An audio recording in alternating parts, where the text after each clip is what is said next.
Bonjour, je m'appelle Amar. Il y a eu deux hommes dans ma vie que j'ai beaucoup aimé et admiré. Le premier est mon père.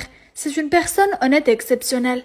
À l'âge de 28 ans, il était propriétaire d'une célèbre série et dirigeait cette entreprise depuis des décennies. Il n'est pas seulement talentueux, c'est aussi un excellent père.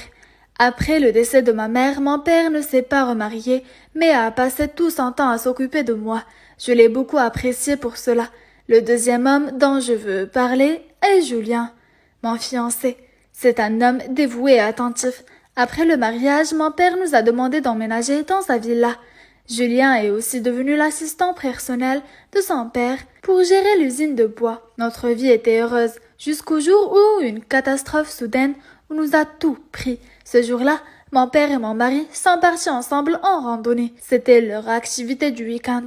Malheureusement, cette fois-là, ils ont eu un accident. Mon père est tombé d'une falaise et est décédé peu après. Et Julien, mon mari, a subi un grave traumatisme crânien. Il était dans le coma et allait probablement vivre le reste de sa vie dans un état végétatif persistant. Mais ce n'était pas tout. Les choses ont empiré lorsque j'ai découvert que l'usine de bois de ma famille devrait une énorme somme d'argent. J'étais sous le choc. Et je n'aurais jamais pu imaginer que ma famille avait autant de dettes. Je ne savais pas quoi faire ensuite. Finalement, pour rembourser la dette, j'ai décidé de vendre la maison de mon père et son entreprise.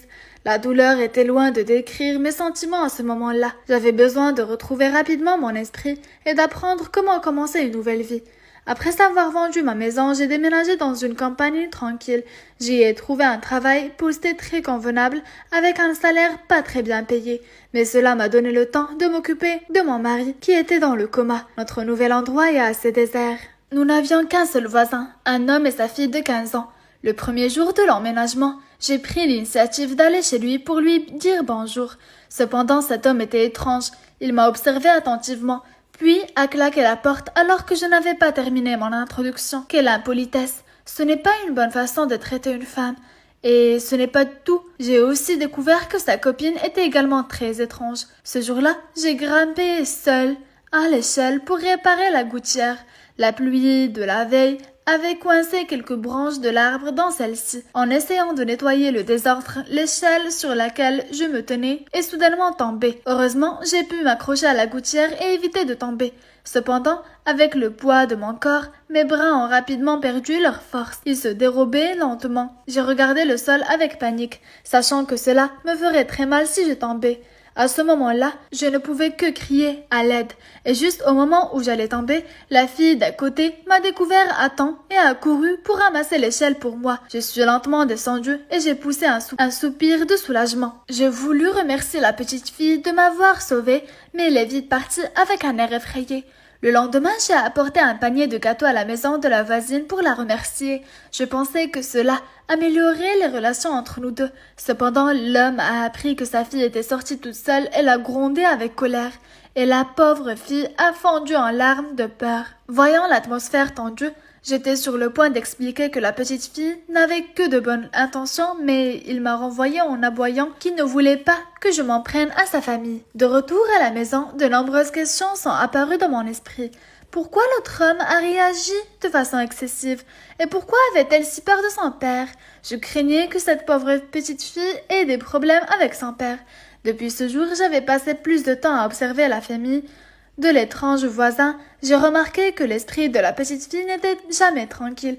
Elle était toujours effrayée et ne semblait pas vouloir parler avec qui que ce soit. Elle ne semblait pas non plus aller à l'école, mais passait la journée à l'intérieur. Son père fermait même parfois la porte à clé pour éviter qu'elle ne sorte en douce. Je trouvais cela incroyablement étrange. Il y avait quelque chose de très louche ici. Un jour, alors que le père sortait et que sa pauvre fille était seule dans la maison, j'ai décidé d'aller m'enquérir de sa situation.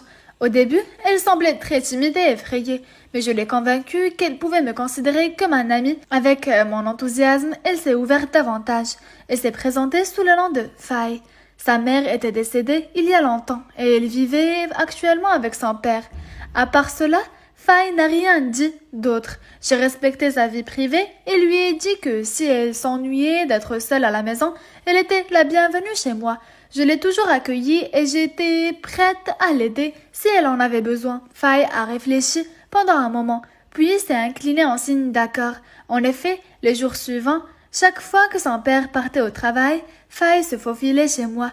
On s'est raconté beaucoup d'histoires. En effet, c'était surtout moi qui parlais tandis que Faye écoutait attentivement. Elle parlait rarement d'elle-même, mais j'étais quand même heureuse de me faire de nouvelles amies. Depuis le jour où mon mari est tombé dans le coma, en plus de travailler, je passais le reste du temps à m'occuper de lui. Le fait que Faye m'écoute m'a permis de me sentir moins seule. Nous avons passé des moments merveilleux. Mais ce qui est étrange, c'est que lorsque le moment est venu pour son père de rentrer du travail, Faye a montré beaucoup de peur. Elle a laissé tout ce qu'elle faisait pour rentrer à la maison et j'ai donné à Faye un ruban rouge et je l'ai attaché dans ses cheveux. J'ai dit à Faye que si son père lui faisait du mal ou si elle se sentait en danger, elle devait détacher ce ruban et l'accrocher à sa fenêtre. Je le saurai et je viendrai immédiatement l'y aider. Faye a acquiescé et est rapidement rentrée chez elle. Quelques jours plus tard, au milieu de la nuit, j'ai été réveillée par un cri et des bruits de fracas provenant de la maison du voisin. J'ai reconnu que c'était la voix de Faye. Je me suis précipitée là-bas. Cependant, quand j'ai atteint la façade de sa maison, j'ai été arrêtée par le père de Faye. Il m'a menacée et m'a demandé de ne pas me mêler des affaires de sa famille. J'ai immédiatement appelé la police. Peu de temps après, une voiture de police est apparue. Un officier est sorti de la voiture et est entré dans la maison de Faye. De chez moi, je surveillais nerveusement tous les mouvements dans la maison de mon voisin. Après un moment, le policier est sorti.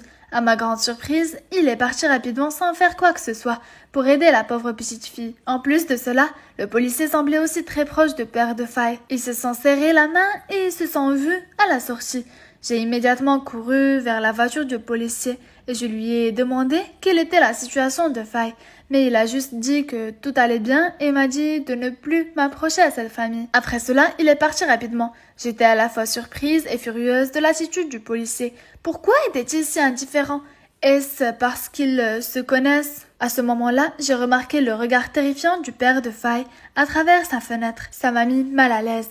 Le lendemain, je n'ai pas vu Faye venir chez moi pour jouer. J'étais très inquiète pour elle, mais je n'osais pas m'approcher de sa maison. Même la police ne s'en est pas souciée. Je ne pouvais rien faire d'autre que de l'attendre, impuissante. Quelques jours plus tard, en rentrant du travail, j'ai été choquée de voir tant de policiers devant la maison de mon voisin. Faye avait disparu sans laisser de traces. Toute la ville était à sa recherche. J'ai tout de suite compris que le père de Faye devait être impliqué dans cette affaire. Je me suis précipitée à la police et leur ai dit ce qui s'était passé. J'ai pointé du doigt le père de Faye et l'ai accusé de lui avoir fait du mal. Quand il a appris que j'interagissais souvent avec son enfant, il est devenu furieux, m'a attrapé et m'a accusé de la disparition de son enfant. La police a dû nous séparer. Finalement, faute de preuves suffisantes, ils n'ont pas pu arrêter le père de Faye. L'enquête a dû continuer. Où est cette pauvre Faye? Qu'est-il arrivé à la petite fille? Quel secret de père de Faye cache-t-il derrière ce visage furieux? Il y avait tellement de questions dans mon esprit. Les événements suivants m'ont aidé à répondre lentement à ces questions et je vous le dirai dans la prochaine vidéo.